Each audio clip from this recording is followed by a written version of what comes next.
السلام علیکم ناظرین کرام، نئی ویڈیو میں آپ کو خوش آمدید کہتے ہیں۔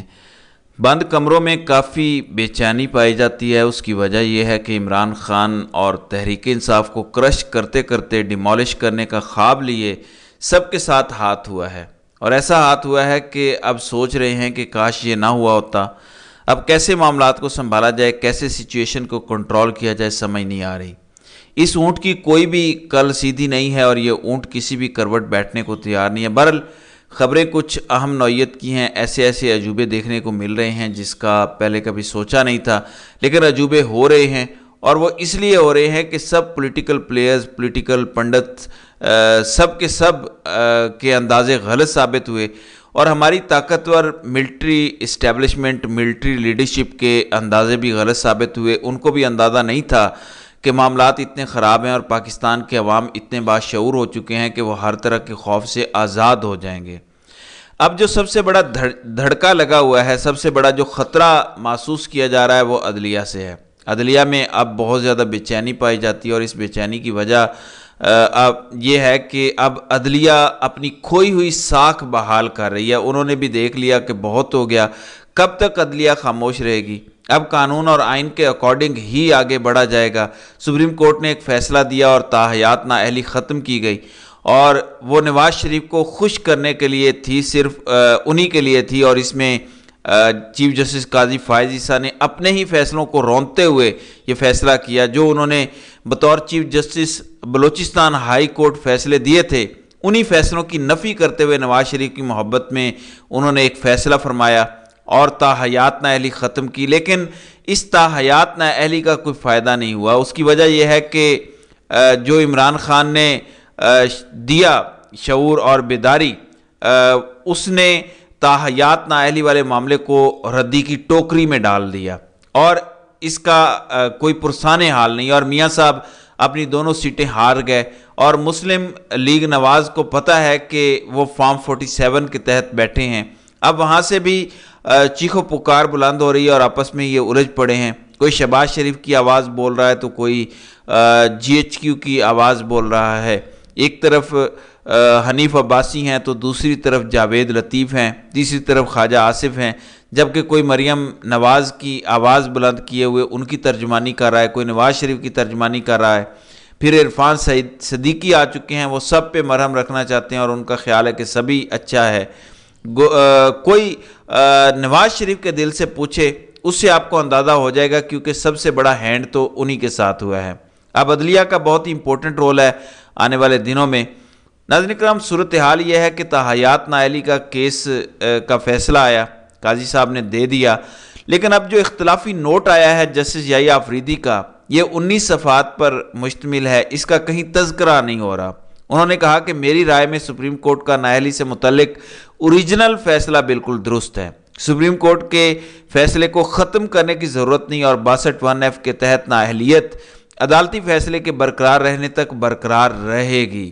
عدالتی فیصلے کی بنیاد پر ہونے والی نااہلی تاحیات نہیں، میرے رائے میں 62(1)(f) کے تحت نااہلی الیکشن ایکٹ پر غالب ہوگی۔ تو یہ ہے صورتحال۔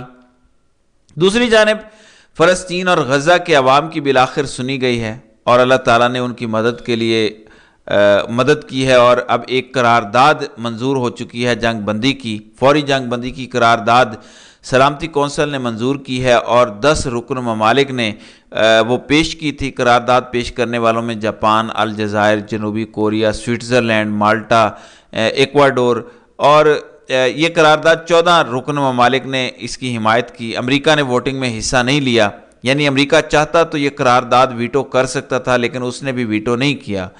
بالآخر اقوام متحدہ سلامتی کونسل کا غزہ میں فوری جنگ بندی کا انہوں نے مطالبہ کیا ہے۔ اس سے اسرائیل کو بڑے مسائل کا سامنا ہے، اور اسرائیل سمجھتا ہے کہ امریکہ نے ان کی پیٹھ میں چھرا گھونپا ہے، اور انہوں نے اپنا ڈیلیگیشن کا وزٹ بھی منسوخ کیا ہے، اور وہ سمجھ رہے ہیں کہ امریکہ چاہتا تو اس کو رکوا سکتا تھا۔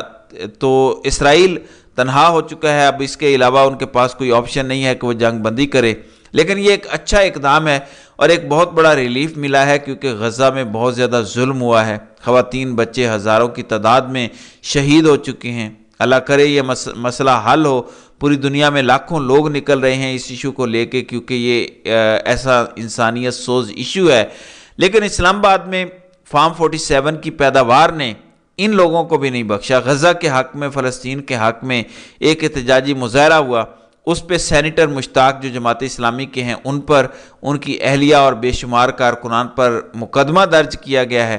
لاؤڈ سپیکر لے گئے، وین لے گئے اور کہا گیا کہ روڈ بلاک کیا۔ میرے خیال میں اس سے زیادہ بے شرمی کی کوئی بات نہیں ہو سکتی کہ پوری دنیا میں اس وقت آواز بلند ہو رہی ہے اور کہیں بھی مقدمہ درج نہیں ہوتا، لیکن پاکستان دنیا کا واحد ملک ہوگا اور یہ فارم 47 کی حکومت کو کریڈٹ جائے گا جن کے دامن پہ سیاہ دھبا رہے گا کہ انہوں نے یہ کام کیا۔ اس سے آپ اندازہ کر سکتے ہیں کہ فلسطین یا غزہ پر ان مینڈیٹ چوروں کی پالیسی کیا ہے۔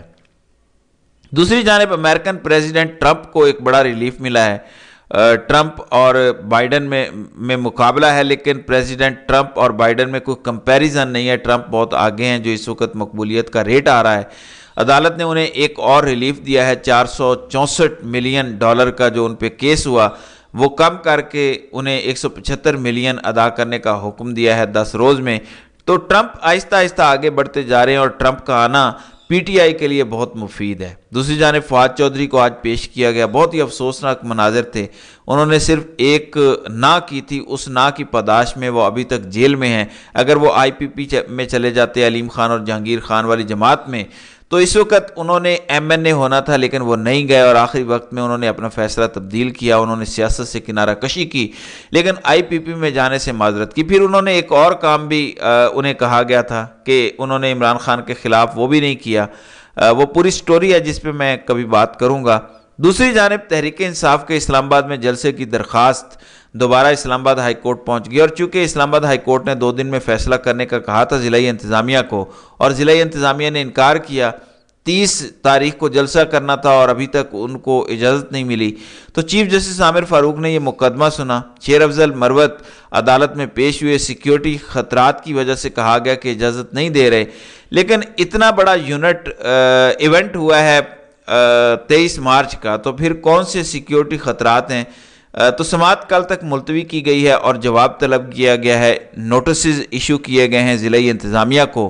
دوسری جانب الیکشن کمیشن کی طرف سے سرٹیفائیڈ فارم 45 نہیں دیے جا رہے، فارم 45 اور 49 یہ سرٹیفکیٹ تصدیق شدہ فارم نہیں دیے جا رہے امیدواروں کو جن کو الیکشن میں ہروایا گیا ہے۔ تو یہ پٹیشن اسلام آباد ہائی کورٹ میں پہنچی ہے اور سلمان اکرم راجہ اور شعیب شاہین دونوں کی درخواستوں پر الیکشن کمیشن کو کل کے لیے نوٹس جاری کیا گیا ہے اور اس کی سماعت چیف جسٹس عامر فاروق نے کی۔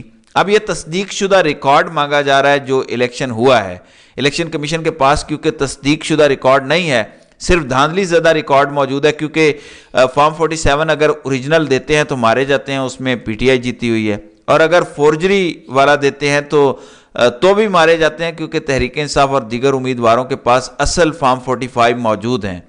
انہوں نے جو اپلوڈ کیا تھا، لیکن اپلوڈ کرنے کے ساتھ ہی جیسے تحریک انصاف اور دیگر جماعتوں نے شور مچایا جن کے اوریجنل فارم 45 کی ان کے پاس کاپیاں ہیں اور فرق بتایا، تو پھر وہ ڈیلیٹ کر دیا الیکشن کمیشن نے۔ اب وہ تصدیق شدہ کاپیاں مانگی جا رہی ہیں مگر دی نہیں جا رہی۔ تو سلمان اکرم راجہ اور شعیب شاہین دوبارہ عدالت میں آئے، آج ہیئرنگ تھی، چیف جسٹس نے کہا کہ یہ تو بنیادی حق ہے، اس کو روکا نہیں جا سکتا، آج دیں یا 2 دن بعد دیں، یہ دینا پڑے گا، لہٰذا اب یہ سماعت کل تک کے لیے ملتوی کی گئی ہے۔ دوسری جانب 9 مئی کے کیسز میں 2 مزید رہنماؤں کی ضمانتیں قبول ہوئی ہیں۔ پی ٹی آئی رہنما عاطف خان اور میجر طاہر صادق کی ضمانتیں ہوئی ہیں، وہ آج انسداد دہشت گردی کی عدالت میں پیش ہوئے۔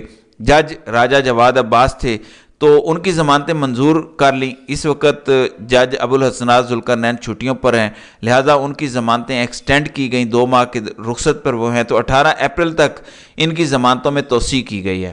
دوسری جانب سینیٹر طلحہ محمود تقریباً 18 سال سے، پہلے وہ نون لیگ میں تھے، پھر متحدہ مجلس عمل میں رہے سینیٹر، پھر جے یو آئی فے کے ساتھ آ گئے اور اب انہوں نے پیپلز پارٹی جوائن کر لیا۔ آج انہوں نے ایک بھرپور قسم کی پریس کانفرنس کی نیئر بخاری اور فیصل کریم کندی کے ساتھ، فضل الرحمان کو خیر آباد کہا اور کہا کہ میں اب قومی سیاست اور قومی دھارے میں آ رہا ہوں۔ حالانکہ آخری دور حکومت میں جو 16 ماہ کی تھی اس میں وہ وزیر مذہبی امور رہے اور داخلہ کمیٹی کے مستقل وہ چیئرمین بھی چلے آ رہے ہیں، لمبی رفاقت تھی۔